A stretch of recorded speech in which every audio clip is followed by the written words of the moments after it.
Congressman, the Affordable Care Act has put a tremendous burden on employers and individuals as premiums, co-pays, and deductibles have risen and competition has decreased in the marketplace. Do you believe we need to make changes to the Affordable Care Act? If so, please provide specific examples of what you would change. Absolutely believe that we need to make changes, and I've been working on that since the day I got elected to Congress. You know, one of the benefits of getting elected when I did in 2012 is that, you know, they had had this big fight on the Affordable Care Act. It had been passed, and then, you know, the country responded in electing more Republicans to Congress, and there was a big fight to repeal it. So I walked into a big fight that was going on about the Affordable Care Act, and what I said was, why don't we work together to fix it? Because there are things in here that I like, and there's things in here that I don't. I like that parents can keep their kids on their policies till they're 26.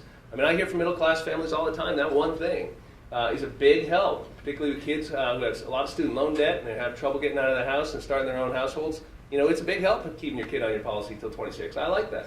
I like that we aren't discriminating against women anymore and they aren't paying more for health insurance.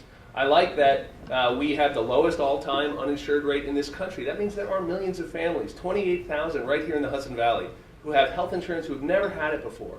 I hear people talk about repealing it. That means you're going to take health insurance away from 28,000 Hudson Valley families.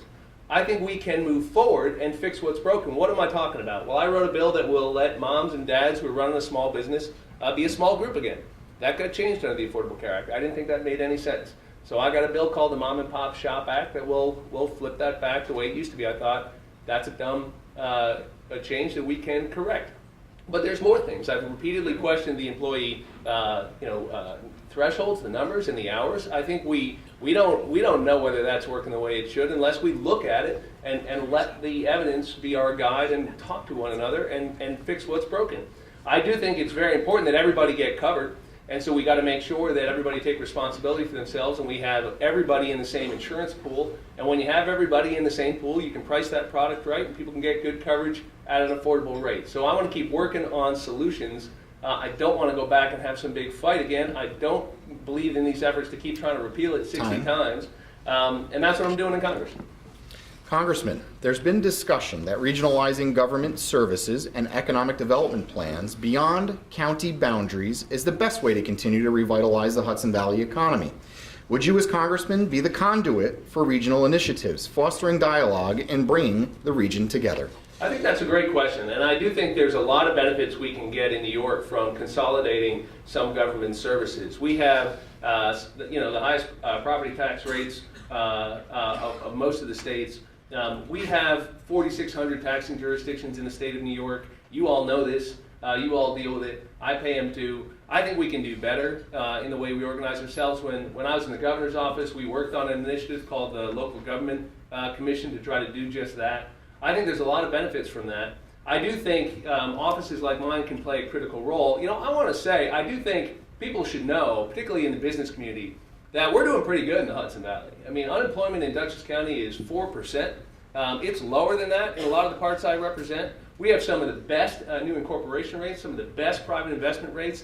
And I'm a little concerned when I hear people running down our local economy. I want to recruit businesses to come here. You know, if you talk to David Littman, who runs Hudson Valley Lighting, who was going to move to California, you know, I'm delighted that he decided to move to Wappinger Falls instead.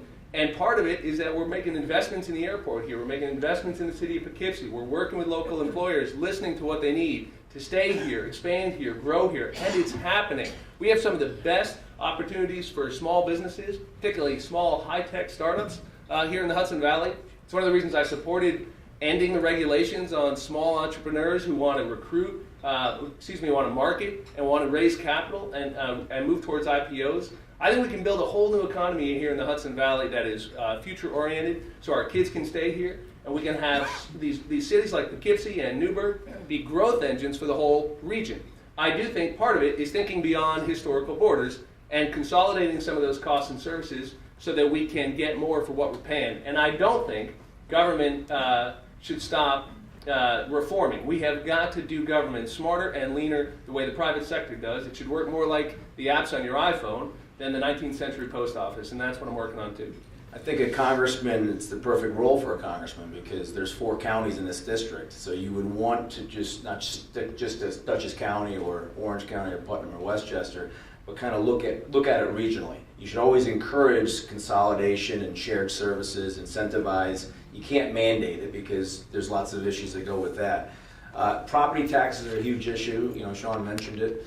You know, I hear that a lot. A lot of businesses say, "Oh, property taxes are killing me." You know, we pay the highest. I'm in Westchester, the highest property taxes in the nation. You know, it's high up here as well. One thing I would do in Washington is change the Medicaid law that says, you know, right now the states pick up half the cost of Medicaid. 4 states kick some of the costs to the localities. New York is the only one that splits the cost with the counties. That's why New York spends as much on Medicaid as Texas, Pennsylvania, and Florida combined. If we were to change that law, New York would have to get its act together and figure out how they're going to pay for that, relieve the burdens from the local governments. That would be one big thing that you can lift and lower property taxes. I look at the, you know, Tech Valley starts down here, goes all the way up, you know, through Saratoga. People know that, you know, Philips Electronics and Global Foundries, you know, all the way up to Albany Nanotech, that there is, you know, brain capital here, intellectual capital. There's the companies here in Westchester. We have biotech. We have over 20 to 30 firms. We have Regeneron. We have Accorda Therapeutics. You want to build clusters and you want to think regionally, and a congressman could certainly do that because you can bring everybody together. I'd be a facilitator and a coordinator. I would try to bring in funds where I can, but I would get on the phone and hustle up some of these companies and folks and tout all we have. Sean's right. I mean, we're blessed to live in the Hudson Valley. We have New York City being close. Geographically, we're there. We have great universities, community colleges. We have to leverage all that, and as congressman, I would be here fighting with each of you to do so.